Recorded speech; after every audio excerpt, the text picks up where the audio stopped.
بسم الله الرحمن الرحيم.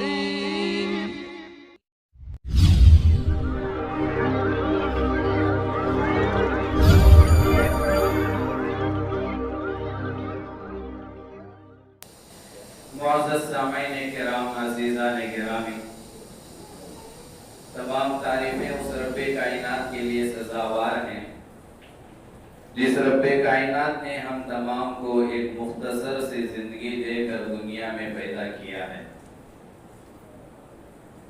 اللہ رب العزت عادل ہیں، انصاف کرنے والے، اور اللہ تبارک و تعالی انصاف کو پسند کرتے ہیں، عدل کو پسند کرتے ہیں۔ اللہ نے خود قرآن مجید میں اپنے متعلق ارشاد فرمایا وَمَا أَنَا بِظَلَّامٍ لِلْعَبِيدِ۔ کل قیامت کے دن جب اللہ کے سامنے بندے کی حاضری ہوگی، پیشی ہوگی، جب بندہ خدا کے سامنے کھڑا ہوگا تو اس کا تذکرہ کرتے ہوئے قرآن میں آتا ہے وَمَا أَنَا بِظَلَّامٍ لِلْعَبِيدِ۔ اللہ کہے گا بندوں سے میں اپنے بندوں پر ذرہ برابر بھی، تھوڑا بھی، رتی برابر بھی ظلم کرنے والا نہیں ہوں، ظالم نہیں ہوں۔ اللہ عادل ہیں، عادل کی ضد ظالم ظلم، عدل کی ضد ظلم۔ تو اللہ عادل، انصاف پسند کرنے والے، انصاف کرنے والے، اور دنیا کا جو نظام چل رہا ہے یہ عدل کی وجہ سے ہی چل رہا ہے۔ عدل، انصاف، اللہ سب کے ساتھ یکساں معاملہ کر رہا ہے، برابر سرابر والا معاملہ کر رہا ہے، کسی پر تھوڑا بھی ظلم نہیں۔ یہ سارے صفات اللہ کے ہیں، اور قرآن اور حدیث کی روشنی میں قرآن ہمیں یہ کہتا ہے، اللہ کے نبی علیہ الصلوۃ والسلام کی مبارک احادیث ہمیں یہ پیغام دیتی ہیں، کیونکہ دنیا اسباب کے تحت چلتی ہیں، یہاں حکومتیں ہوتی ہیں، یہاں بادشاہیں ہوتی ہیں، اور یہاں پر کسی محلے کا کوئی بڑا ہوتا ہے، مسجد کا چیئرمین ہوتا ہے، گھر کا ذمہ دار ہوتا ہے، ہر 4-5 کے درمیان کوئی نہ کوئی ذمہ دار ہوتا ہے، بڑا ہوتا ہے، علاقے کا ذمہ دار، شہر کا ذمہ دار، محلے کا ذمہ دار، ڈسٹرکٹ کا ذمہ دار، صوبے کا ذمہ دار، اور اسی طرح ملک کا ذمہ دار۔ تو اللہ تبارک و تعالی ہمیں یہ پیغام دیتے ہیں کہ جس طرح میں عادل ہوں، عدل کو پسند کرتا ہوں، انصاف کرتا ہوں، انصاف کو پسند کرتا ہوں، میں ظالم نہیں ہوں، ظلم نہیں کرتا، ظلم کو ناپسند کرتا ہوں، اسی طرح تم اگر ذمہ دار بن جاؤ کسی علاقے کے، کسی محلے کے، یا تمہاری حکومت آ جائے تو تم بھی انصاف کرنا، ظلم نہیں کرنا۔ اسی لیے امام غزالی رحمت اللہ علیہ نے اپنی کتاب میں ایک بڑی عجیب بات لکھی ہے حکومتوں کے متعلق۔ آج کا جو ہمارا عنوان اس لیے طے کیا گیا کیونکہ ہماری ہندوستان کی حکومت کبھی مسلمانوں پر ظالم بن رہی ہے، ظلم کر رہی ہے، کبھی پیٹرول کے دام بڑھا کر غریبوں پر گویا کہ ایک طرح کا ظلم ہو رہا ہے، کسانوں کے خلاف بل پاس کر کے آج کسانوں کو مجبور کیا گیا راستوں میں آ کر بیٹھنے کے لیے، گرمی میں، سردی میں آج کسان دہلی کے راستوں پہ آ گئے، یہ حکومت کے ظلم کی وجہ سے ہے۔ اللہ تعالیٰ اسے پسند نہیں کرتا۔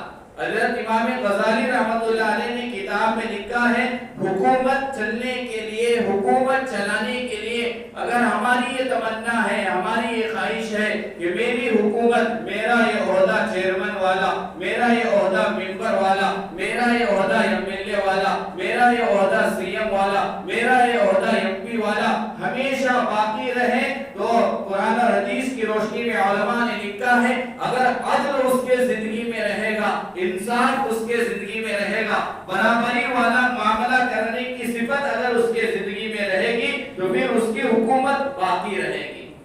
حکومت کے لیے، حکومت کی بقا کے لیے، حکومت کے باقی رہنے کے لیے اسلام شرط نہیں ہے، سمجھیں، حکومت کے باقی رہنے کے لیے ایمان شرط نہیں ہے، اسلام شرط نہیں ہے، حکومت کی بقا کے لیے عہدے بقا کے لیے ہمیں جو عہدہ ملا اس عہدے کی بقا کے لیے عدل شرط ہے، انصاف شرط ہے. اسی لیے امام غزالی رحمۃ اللہ علیہ نے کتاب میں لکھا ہے کفر کے ساتھ حکومت چل سکتی ہے لیکن ظلم کے ساتھ حکومت نہیں چل سکتی. آج مسلمان مایوس ہو رہا ہے کہ ہمارے اوپر دن بہ دن ظلم ہو رہا ہے. ایسا نہ ہو کہ ہمیں ختم کیا جائے گا، لیکن مایوس ہونے کی بالکل ضرورت نہیں ہے، کیونکہ جب کوئی حکومت ظالم بن جاتی ہے، ظلم پر اترتی ہے، اللہ اسے باقی نہیں رکھتا. تاریخ گواہ ہے، جب سے دنیا بنی ہے اب تاریخ کے اوراق پلٹتے جاؤ، تاریخ پڑھتے جاؤ، جب بھی کوئی حاکم بادشاہ کسی بھی ملک کا بڑا جب ظالم بن جاتا ہے اللہ اسے دیر تک نہیں رکھتا، اللہ اسے ختم کر دیتا ہے، اللہ اس کی حکومت کو فنا کر دیتا ہے. جتنے بھی ظالم حاکم بنے ہیں ان کی تاریخ آپ اٹھا کر دیکھیں، فرعون کی تاریخ آپ پڑھ لیں، قارون کی تاریخ آپ پڑھ لیں، حجاج بن یوسف کی تاریخ آپ پڑھ لیں، حضرت عثمان رضی اللہ عنہ کو شہید کرنے والوں کے انجام کو آپ دیکھ لیں، نواسۂ رسول حضرت حسین رضی اللہ عنہ پر ظلم کرنے والوں کی تاریخ کو آپ دیکھ لیں. جتنے بھی ظالم دنیا میں آئے اللہ انہیں دیر تک باقی نہیں رکھا اور اللہ دنیا ہی میں ایسی سزا انہیں دیا ہے قیامت تک دیکھنے والوں کے لیے عبرت بن کے رہے ہیں. سب سے پہلا ظالم دنیا کا، سب سے پہلے دنیا میں جس نے ظلم کیا، سب سے پہلا ظالم حضرت آدم علیہ السلام کا بیٹا. آپ تاریخ اٹھا کر دیکھیں سب سے پہلے ظلم کس نے کیا دنیا میں؟ حضرت آدم علیہ السلام کا بیٹا قابل نے ظلم کیا. پچھلے چند جمعہ میں نے وہ واقعہ سنایا تھا، حابیل کا بھائی قابل تھا، حابیل بھی حضرت آدم کا بیٹا، قابل بھی حضرت آدم کا بیٹا.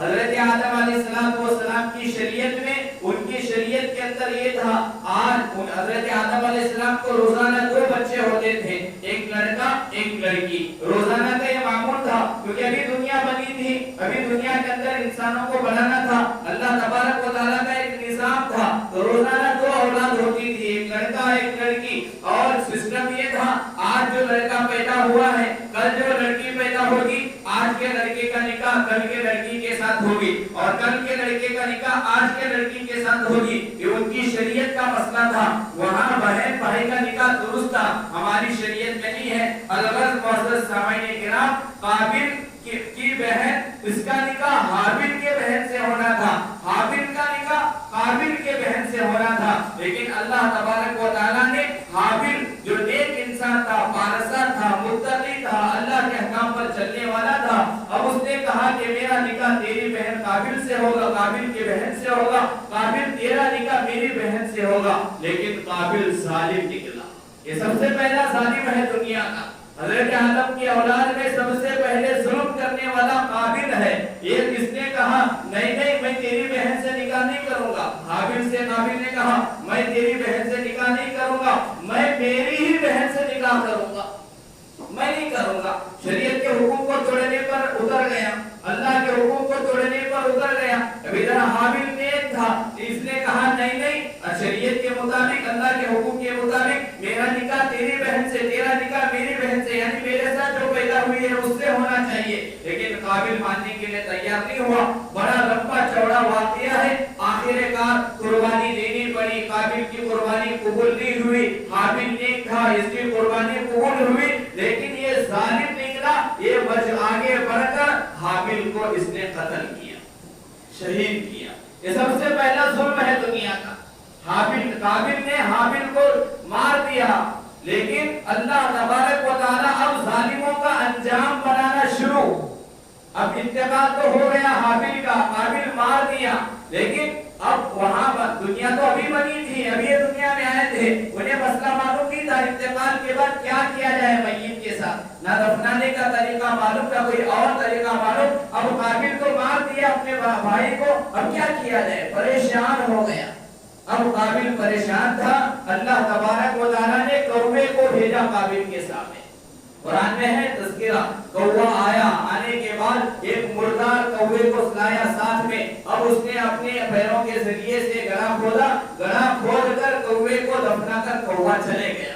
اب اس نے دیکھا کہ مرنے کے بعد اس طرح دفنایا جاتا ہے. اب قابل حابل کو اس طرح دفنایا, لیکن اللہ تعالیٰ اس ظالم کا انجام یوں کیا, یہ پریشان ہو کر مجبور ہو کر اس کی زبان سے ایک جملہ نکلا, جو جملہ اللہ قرآن میں لایا ہے, یا ویلتا اعجزت ان اکون مثل هذا الغراب فاصبح من النادمین. قرآن میں ہے قابل نے جب دیکھا کہ ایک کوا جو اس سے بھی عقل مند نکلا اور یہ اس سے بھی غیر گزرا نکلا, تو قابل نے اپنی زبان سے کہا یا ویلتا, اے میری بربادی, اے میری ہلاکت, اے میرے اوپر افسوس, عاجزت میں عاجز ہو گیا, میں بے بس ہو گیا, ان اکون مثل هذا الغراب اس کوے سے بھی میں غیر گزرا ہو گیا.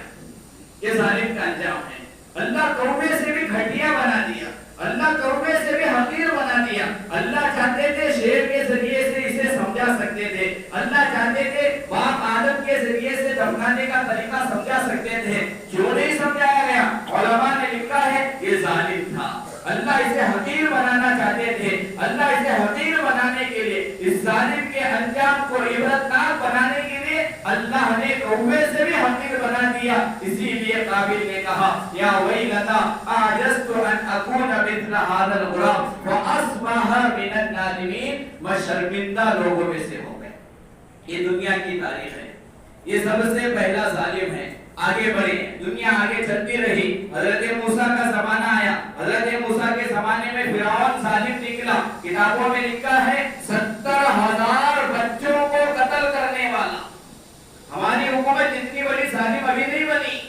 یہ تو دنیا کی تاریخ اٹھا کر دیکھیں. فرعون حضرت موسیٰ کے ڈر سے ایک نجومی کے کہنے پر, ایک بس نجومی نے کہا تھا تیرے بنی اسرائیل میں ایک لڑکا پیدا ہوگا جو لڑکا تیری حکومت کو ختم کرے گا. صرف اس نجومی کے کہنے پر اس نے لڑکوں بچوں کو مارنا شروع کیا. تاریخ کی کتابوں میں, تفسیر کی کتابوں میں لکھا ہے کہ فرعون 70,000 بچوں کو پیدا ہوتے ہی, معصوم بچے, بے گناہ بچے جن کا کوئی گناہ نہیں, صرف فرعون اپنی حکومت کے زوال کے ڈر سے 70,000 بچوں کو قتل کیا. اور اس کا جو تکبر میں جو جملہ تھا, قرآن میں اللہ کہہ رہا ہے, فرعون کہتا تھا الیس لی ملک مصر ہذی والیس لی ملک مصر وہذہ الانہار تجری من تحتی. اس فرعون کہتا تھا کیا یہ میرا ملک نہیں ہے, کیا میں اس ملک مصر کا بادشاہ نہیں ہوں؟ وہذہ الانہار, یہ جو نہریں ہیں, یہ جو سمندر ہے, یہ جو پانی ہے,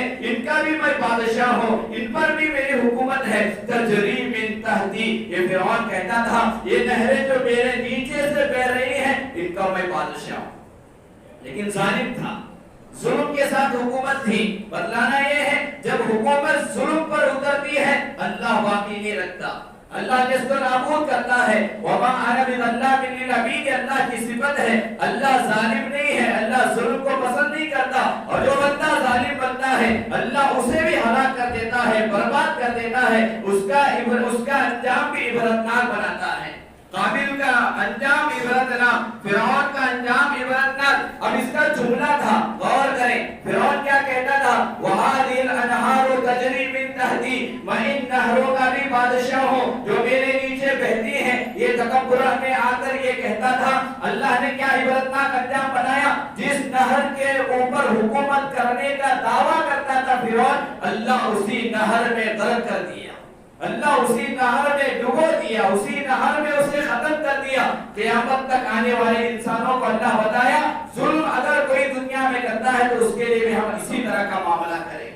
اب اس کا جو وزیر تھا وہ قارون, اس کا وہ بھی ظالم تھا. اس کا کام ہی اگر کوئی غریب انسان دیکھ لیتا, اگر کوئی مجبور انسان دیکھ لیتا, اس کی پراپرٹی کو ہڑپ لینا, اس کے پیسے کو ہڑپ لینا. اس طرح ہڑپ کر اس نے اپنی جائیداد بنایا تھا. اتنے زیورات, اتنے سونے تھے, ایک مستقل جماعت تھی, ایک فوج تھی قارون کی, صرف ان زیورات کو, سونا چاندی کو اٹھانے کے لیے. لیکن اللہ نے کیا کیا؟ فَخَسَفْنَا بِهِ وَبِدَارِهِ الْأَرْضِ فَمَا كَانَ لَهُ مِنْ فِئَةٍ يَنْصُرُونَهُ مِنْ دُونِ اللَّهِ وَمَا كَانَ مِنَ الْمُنْتَصِرِينَ۔ اللہ تعالیٰ نے جب یہ ظالم نکلا، جب یہ غریبوں پر ظلم کرتا تھا، جب یہ مجبوروں پر ظلم کرتا تھا، جب یہ مجبور انسانوں پر ظلم کر کے ان کی جائیداد کو ہڑپتا تھا، ان کے زیورات کو لیتا تھا، ان کے پیسے کو لیتا تھا، اللہ نے ایسا عبرتناک انجام بنا دیا۔ اللہ قرآن میں کہتا ہے فَخَسَفْنَا بِهِ وَبِدَارِهِ الْأَرْضِ، اللہ نے موت نہیں دی۔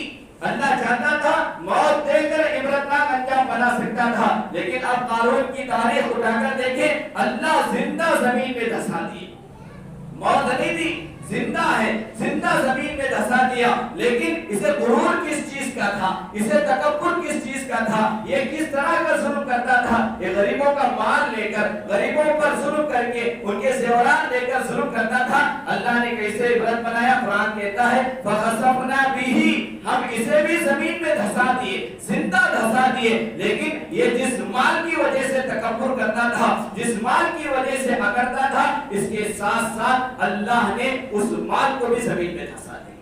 فَخَسَفْنَا بِهِ وَبِدَارِهِ الْأَرْضِ فَمَا كَانَ لَهُ مِنْ فِئَةٍ يَنْصُرُونَهُ مِنْ دُونِ اللَّهِ، دنیا میں کوئی ایک ایسا انسان نہیں تھا کہ جو ان کی مدد کر سکے، ظالم کی مدد کر سکے۔ ایک بندہ نہیں تھا ایسا جو ان کی مدد کے لیے آگے بڑھے۔ وَمَا كَانَ مِنَ الْمُنْتَصِرِينَ، اللہ نے کسی بندے کو یا بندے کو یہ قدرت نہیں دیا کہ ان کی مدد کے لیے آگے بڑھے۔ تو آپ دنیا کی تاریخ اٹھا کر دیکھیں، جو بھی ظالم ہے اللہ نے عبرتناک انجام بنایا ہے۔ جو بھی بادشاہ ظلم پہ اترا، اللہ اس کی حکومت کو ختم کیا ہے۔ حکومت کفر کے ساتھ چل سکتی ہے۔ ہمارا بادشاہ، ہمارا سی ایم، ہمارا ایم پی، ہمارا ایم ایل اے مسلمان نہ ہو چلے گا، اس کا ایم ایل اے باقی ہو رہ سکتا ہے، وہ سی ایم باقی رہ سکتا ہے۔ اسلام کہتا ہے شرط صرف ایک ہے حکومت کی بقا کے لیے کہ وہ انصاف پسند ہو، وہ عادل ہو، وہ مسلمانوں کے ساتھ، کافروں کے ساتھ، سکھوں کے ساتھ، غیر مسلموں کے ساتھ، ہر مذہب والوں کے ساتھ جب تک انصاف کرتا رہے گا، عدل والا معاملہ کرتا رہے گا، اللہ اس کی حکومت کو باقی رکھے گا۔ جب کوئی حکومت عدل کو چھوڑ کر، انصاف کو چھوڑ کر ظلم کرنے لگے گا، اللہ یہ نہیں دیکھے گا کہ یہ کافر ہے، مسلمان ہے، حاکم ہے، لیکن ظالم بنے گا، اللہ اس کی حکومت کو بھی گرا دے۔ تو حکومت کی بقا کے لیے عدل شرط ہے، انصاف شرط ہے۔ فرعون نے ظلم کیا، اللہ نے حکومت کو ختم کیا۔ قارون ظالم بنا، اللہ اسے بھی